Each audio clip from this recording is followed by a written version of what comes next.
All right, so I got an article here for you guys that is written by a guy named Lucas Kunz, and he is basically a U.S. Marine or a former U.S. Marine who served in Afghanistan. And in this piece, he dispels with a lot of the propaganda that we have been talking about in the wake of Biden deciding to withdraw from Afghanistan, right? We've seen the entire establishment media, whether it's Fox News all the way over to CNN and MSNBC, they have all been circling the wagons around Joe Biden, pushing pro-war propaganda, as we know they love to do. And basically in this piece that I'm about to show you guys here, he dispels with a lot of this propaganda in 2 sentences. And so here's what he had to say. I served in Afghanistan as a U.S. Marine twice, and here's the truth in 2 sentences. So he starts by saying, what we are seeing in Afghanistan right now shouldn't shock you. It only seems that way because our institutions are steeped in systematic dishonesty. It doesn't require a dissertation to explain what you're seeing, just 2 sentences. And so the first one is, 1, for 20 years, politicians, elites, and DC military leaders lied to us about Afghanistan. And 2, what happened last week was inevitable, and anyone saying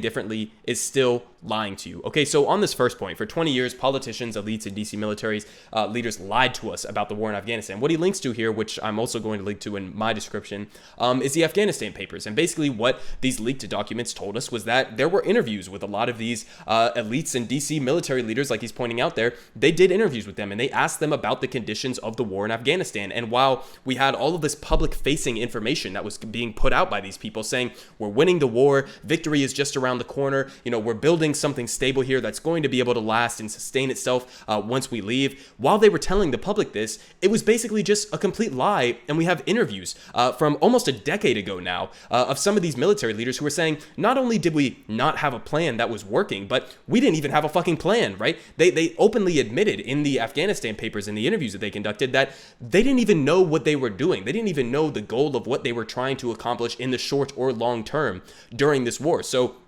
it was basically a 2 decades long process of funneling money into a government and into a military that in the end collapsed basically instantaneously as the United States decided to leave. So it was a completely failed nation building process where we wasted trillions of dollars, countless American lives, countless civilian lives, innocent men, women, and children slaughtered for basically nothing in the end. And so the second point that he points out here, what happened last week was inevitable, and anyone saying differently is still lying to you. So he kind of expands on this as he goes on here, saying, I know because I was there twice on special operations task forces. I learned Pashto, which is the language that a lot of these members of the Taliban and stuff speak, and a lot of these people within Afghanistan speak. So he was having firsthand conversations. And so he says, I learned Pashto as a U.S. Marine captain and spoke to everyone I could there, everyday people, elites, allies, and yes, even the Taliban. And the truth is that the Afghan National Security Forces was a jobs program for Afghans propped up by U.S. taxpayer dollars, a military jobs program populated by non-military people or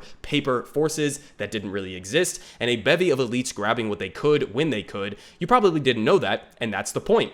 And it wasn't just Afghanistan, they also lied about Iraq. I led a team of Marines training Iraqi security forces to defend their country. When I arrived, I received a stoplight chart on their supposed capabilities in dozens of missions and responsibilities. Green meant that they were good at that task, yellow meant that they needed improvement on it, and red said that they couldn't do it at all. I was delighted to see how far along they were on paper until I actually began working with them. And he says, I attempted to adjust the charts to reflect reality and was quickly shut down. The ratings could not go down. That was the deal. It was the kind of lie that kept the war going. So he's basically talking about how he's there training these security forces on the ground, and the higher-ups within the military command are telling him, no, we don't want an honest assessment of what their capabilities are. We want you to make it seem like they are actually improving and getting better in this process so that we can continue justifying to the higher-ups of them that this war is going well. And this is something that we knew from the Obama administration as well.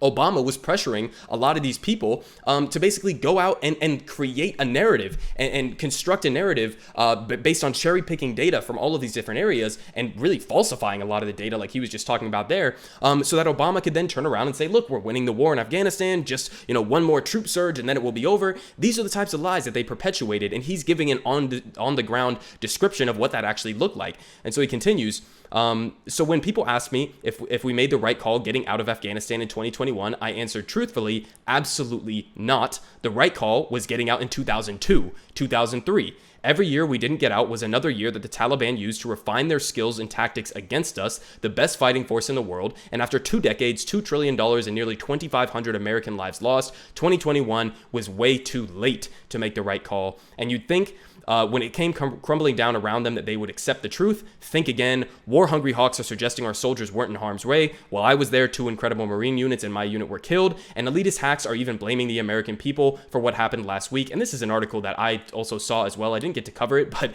I mean, literally people like working at the Atlantic, which is one of the publications that helped spread a lot of the propaganda and false information that was coming from those elites and the military commanders that were lying about the war. And they have the audacity to write an article saying Afghanistan is your fault, American people. Okay, listen, first of all, I'm only 21 years old, okay? I was like 1 when this war started, and they have the audacity to turn around and blame the American public, right? The American public was lied to for 2 decades about this war, okay? The idea that the blame should fall on the American people instead of on these military commanders, on the politicians, on the presidents, on all of these people who lied for 2 decades about the nature of the war. No, they should be taking the blame. And a lot of them are straight up criminals who should honestly be in prison, right? And so it's just the ridiculous articles like this that have been perpetuating this propaganda that he is trying to slam here. And so I 100% agree with his analysis there. And the 2 sentences, just to go back to it again. 1, for 20 years, politicians, elites, and DC military leaders were lying to us about Afghanistan, and 2, what happened last week was inevitable, and it was inevitable. And you can have, some degree of critiques for how Biden handled the withdrawal. Maybe he should have began the process earlier, but listen, this is what it looks like to lose a war, right? After 20 years, this is what it looks like. It's messy, it's chaotic, it's not going to be perfect, it's not going to be orderly in the way that the media has been trying to get you to believe that it could have been, and it just really couldn't have been, given the state of how fast the Afghanistan government actually collapsed in the end. This was a 2 decades long completely failed project of nation building,